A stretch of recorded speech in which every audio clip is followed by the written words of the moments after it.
it do, y'all? It's your boy Drekco coming with life updates on, after the transplant and everything that I went through, like during the journey of the transplant, bouncing back, a lot of the things that don't get discussed beforehand of getting the transplant, a lot of the things you're going to experience and go through with the transplant.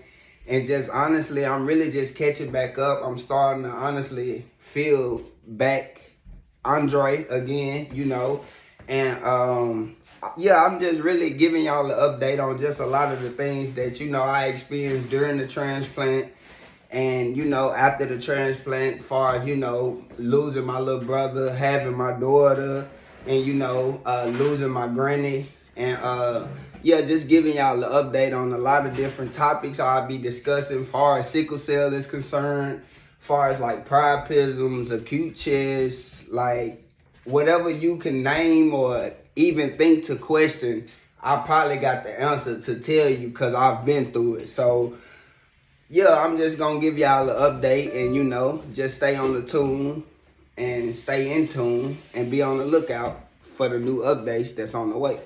Okay, so for those who've been wondering where I've been, a lot of people who, know me know that I had sickle cell disease and I had the stem cell transplant, which they call a bone marrow transplant, which come to find out, me and my sister, who always argue because that's the love of my life, was my donor. So she was able to save me.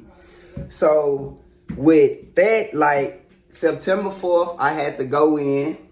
But prior to me going in, I had to start back taking hydroxyurea, which they used as a chemo medicine to start like the process of the suppression of your immune system and stuff. So on September 4th, I was admitted into 10T in Vanderbilt Hospital, and I was pretty much in isolation where all the patients was under 24-hour supervision and pretty much was provided with top-notch service. So with that, I went in on the 4th, and then that's when I had started, like my chemo, and then they started, giving me fluids to hydrate me, antibiotics, and different sorts of medicines to do different things for my body.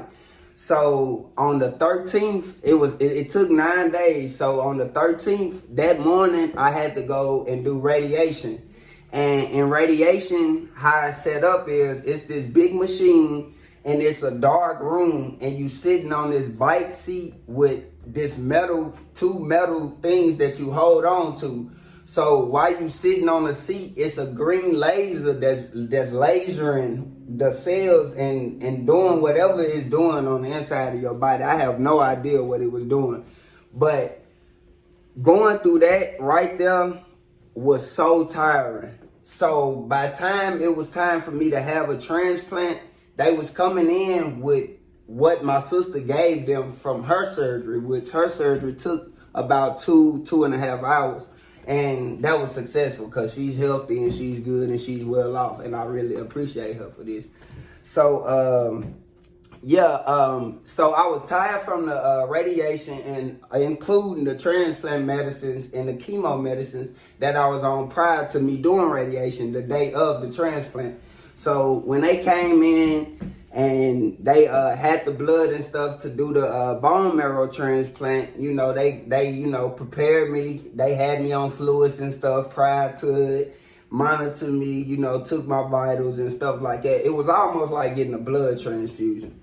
So I say one of the most hard part that I experienced going through the transplant was the breathing part. Like that really, really like bothered me. Like nothing else bothered me. Like I didn't have no different type of reaction or nothing. It's just my body was taking a different blood in. So it was just almost like a foreign object. So it was just like my body was in shock and like I really could like barely breathe. But with like 10 minutes that they put me on a little oxygen. About 15 minutes I was able to come off the oxygen and I was pretty much good after that. But in the process of all of that, I had my hair. If you see my prior videos, I had hair. I had different like better skin and everything, and it was just like, you know, with that, like, it's really a journey. Like you honestly have to get at your lowest, like the lowest that I've ever been in life. And it was one of them things where, like, I lost all my hair. You know, I was consistently washing my covers, going through the transplant before I got admitted to the hospital because my hair was falling out in patches. You know, everything was pretty much removed. My eyebrows was gone. The little piece of mustache that I got wasn't there. The 3 chin hairs right there, that wasn't there no more. Everything left. Hair on my leg, everything. But I'll tell you one thing. Going through the process of getting cured, recovered, healed, whatever, the best thing to have in your corner is support. And that came from my family and my loved ones and my friends. And that's what kept me going, along with me knowing that I was having a daughter on the way. And not to mention, I will, you know, I have a couple pictures from the transplant, you know, and after the transplant, and I got a few videos and stuff, you know, that I'll show y'all later on down the line, and more videos to come. And yeah, just stay tuned. I got you. So yeah, just stay tuned and, you know, tell a bit, like, subscribe, and comment. And we're going to get it popping like that. It's Drekco.